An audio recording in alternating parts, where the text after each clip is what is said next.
This is breaking 9 Things We Learn from Cher's Desert Island Discs. A global music and fashion icon, Cher is the only solo artist in history to have clocked up number ones on the US Billboard charts in 7 consecutive decades.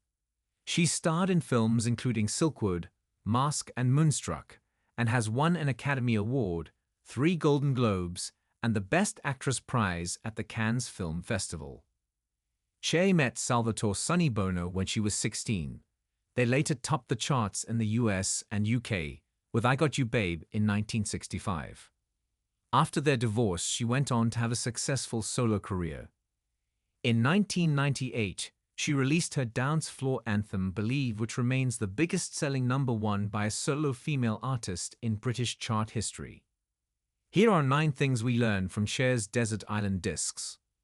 Cher was an Elvis fan from a young age. Most of my friends loved him. I wanted to be him, she says. When she was 11, she pleaded with her mum to see Elvis perform in Los Angeles. We didn't have a lot of money, but my mum said, "Okay, fine." Because my mom loved him, which I felt great about because my girlfriends' mothers didn't like him.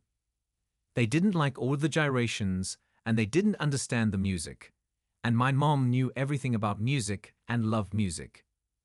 Recording the performance, she says, "It was just amazing, and he came out in his gold suit, and I'm looking at the way he came out in the dark. And then they flashed the lights, and I was thinking, that must be amazing to be on that stage. And I just said, Mom, I'm going to do that." Her second disc is Love Me Tender, which was released in 1956. She went to several schools when she was growing up, and on one occasion she expressed her forthright opinion about a sharing day. Cher picks up the story. "I was little, and it was a new school, and I got there, and I don't remember if it was summer that they were sharing, or just stories they were sharing.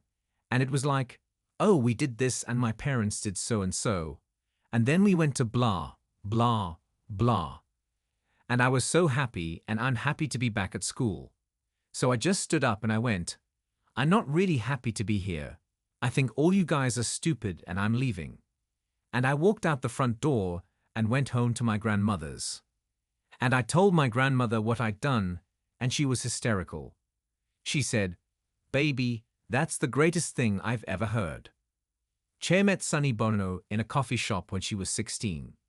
She recalls, "When I saw him, everyone else disappeared, and he wasn't handsome, he just was so electrifying. Dressed unbelievably. He was wearing this beautiful mohair suit and a mustard shirt with a white collar and a mustard tie, and he had the most beautiful fingers I'd ever seen." But it wasn't just Sonny's outfit that attracted her. She says he was also really charming and a joker. "He told me that his family name had been Bonaparte, as in Napoleon, but that his father, when they came to America, from Sicily, changed it to Bono. It was crazy, but I mean, he wasn't trying to impress me. He just was being stupid." Cher became Sonny's housekeeper and personal assistant, and one day he overheard her singing. She explains, "I was making the bed, and I'm singing away, and I see him peek his head around the door jamb, and he said, 'Was that the radio?' And I said, 'No.' And he said, 'Was that you?'